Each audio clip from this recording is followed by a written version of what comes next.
Salut les gars, nous sommes un soir, il est tard et j'ai encore 2 colis à unboxer de la part de tonton LD et de tonton SP. On va peut-être faire les deux en une fois, si vous êtes sage. Mais je ne sais pas encore. Petit Jérôme, arrête de remuer là-bas au fond de la classe. Tes copains vont louper le double unboxing à cause de toi. Terrible ce Diego. Alors, tonton LD nous dit: salut Mali, comme on te l'a dit, comme on te le dit souvent, tu fais du super boulot et même si des rageux te critiquent, ce sont des jaloux, ne change pas. Comme je te l'avais dit par mail, je t'envoie quelques pièces Traxxas Rally Stampede des Rustlers et une radio pour le récepteur TSM. Il fonctionne, mais la portée est réduite due au fil d'antenne coupé. Pas de souci puisque j'ai des vieux récepteurs ici qui ont lâché, donc j'ai des fils d'antenne en rab. À ce sujet aussi, j'ai commandé un paquet de 10 de câbles d'antenne avec des petites prises, puisque les nouveaux récepteurs Spectrum et les anciens récepteurs Orange pour Spectrum avaient des antennes qui se clipsaient. Enfin, c'est le même principe que dans les radios. Souvent, en fait, dans les radios, quand tu les ouvres, tu t'aperçois que le fil d'antenne n'est pas soudé à la platine, mais branché dessus. Donc j'ai récupéré, j'ai acheté de ces câbles d'antenne, je crois pour 3 € le lot de 10, un truc comme ça. Comme ça, je pourrais réparer certains des récepteurs. Ça ne marchera pas pour tous les récepteurs. Traxxas, c'est un peu spécifique avec la longueur et le bout de ferraille au bout. On ne sait pas pourquoi, dès qu'il manque un des deux trucs, ça ne marche plus. Histoire de résistance, etc. Enfin, le truc électronique poussé, nous ne maîtrisons pas le sujet, comme plein d'autres sujets d'ailleurs. Post-scriptum, tu fais ce que tu veux de ces pièces, bonne continuation. Signé Damien.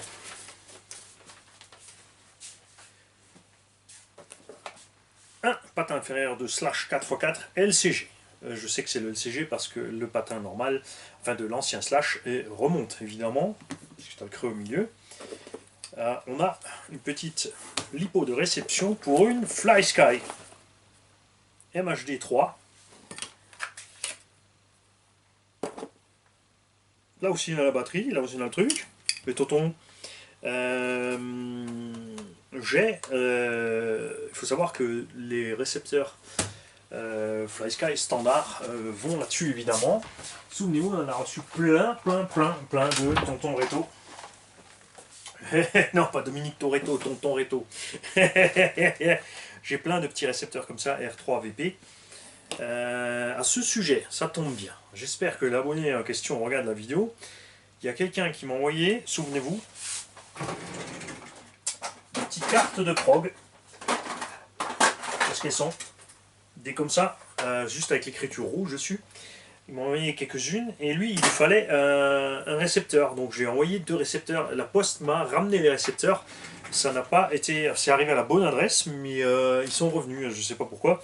Et vous allez me dire, mais t'avais l'adresse quand c'est revenu? Bah non, parce qu'ils ont tout barré dessus. Ils ont mis la grosse étiquette orange de la poste machin et ça avait été arraché. Parce qu'il l'a envoyé au mauvais endroit, enfin bref, c'était tout un truc, et donc les récepteurs sont là. Et je ne trouve plus le mail de cet abonné, et voilà, j'ai pas l'adresse, donc si tu regardes, ou si quelqu'un sait qui c'est, mailez-moi les gars, que je puisse lui faire reparvenir ces 2 petits récepteurs. S'il vous plaît, ce serait vachement sympa. J'espère avoir des nouvelles qui me disent écoute, j'ai pas eu les récepteurs ou quoi que ce soit, mais j'ai pas eu de nouvelles, et entre temps, évidemment, avec tout ce que je fais, je les applique. Donc je n'étais pas là. Donc ça, on va pouvoir le binder là-dessus, c'est super. Du coup, on se retrouve avec une radio et une batterie de rechange pour un des modèles des Pio. C'est génial. Dedans, nous avons donc un récepteur, effectivement, tu vois, il a juste perdu la petite partie métallique au bout. Donc je vais voir si j'ai bien encore une antenne comme ça pour un petit récepteur TQI. Non TSM. Attention, ceci n'est un récepteur non TSM, mais ça pose absolument pas de problème. De toute façon, moi je l'éteins. Je traque ça, je ne veux pas le déprogrammer. Tu veux juste l'éteindre et déprogrammer le bouton par après. Parce que bon, ça sert vraiment à rien. Sur un 4x4, surtout pas. Sur un 4x2, sous la pluie, quand c'est glissant, ouais. Sinon, non. Alors, pare-choc arrière, slash Rustler Stampede 2VD. Tourelle pour 2VD, arrière, avant. Avant, arrière, pare-choc avant pour 2VD, Rustler Stampede slash, puisque c'est la même base. Caster block avant, enfin pas caster block, tout le bloc avant complet. Super moteur 4x4. plaque supérieure du 4-2, tourelle avant du 4-4, tourelle arrière du 4-4, tourelle arrière du 4-4, cache transmission 4-2, l'autre carreau 4-4, l'autre carreau 4-4, triangle avant 4-2, triangle tourelle suspension avant 4-4, pare-choc 4-2, cellule arrière 4-4, cellule arrière avant du 4-4, fusil arrière, porte-fusil arrière 4-2 et porte-fusée et chape avant 4-2. Ça c'est génial en plus sur RPM. Alors là mon gars c'est de la balle parce que il m'en faut pour les voitures à côté. C'est génial.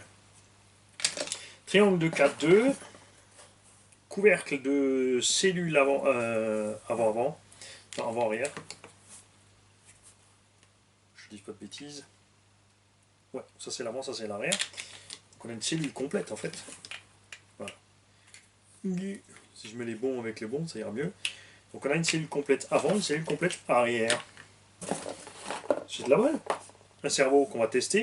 Donc soit il est fumé électriquement, soit les pignons, soit il n'y a rien.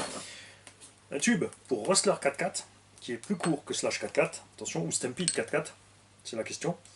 On va voir si ça c'est... Stampede n'a pas le châssis plat, donc c'est Rustler.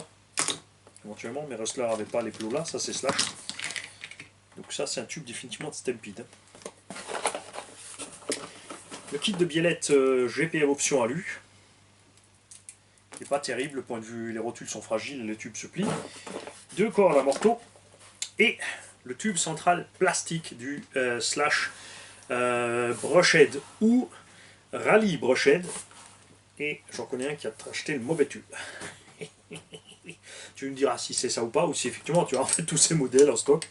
Parce que les versions Brushhead ont un arbre en plastoc. Donc il ne tient pas bien longtemps le brushless, sauf si tu mets un petit moteur pas violent. Après il faut le changer et il ne faut pas juste changer l'arbre, il faut changer, parce que l'arbre en plastique est complet.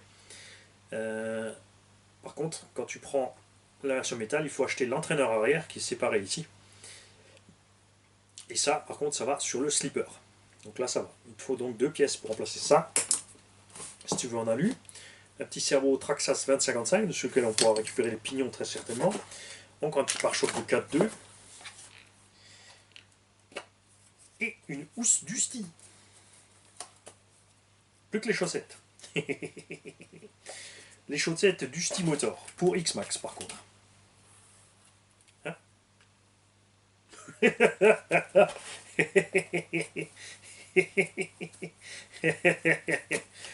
Donc ça c'est super parce que là on va pouvoir compléter, on a un Slash 4x4 et on a Rustler Stampede à fond derrière, on va pouvoir les refaire, on va pouvoir faire du stock de pièces avec, c'est la classe. Ça comme dit,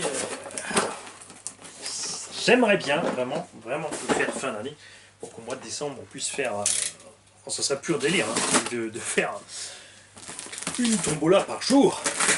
Alors là, je pèterai tous les scores, mais je pense qu'une de la semaine ça va suffire. Une de la semaine ça va faire long. Et on arrive au colis de tonton SD. Je crois que j'ai assez parlé. J'ai fait les 10 minutes, donc je vais pouvoir coller ma pub, et donc je fais une deuxième vidéo pour rentabiliser plus.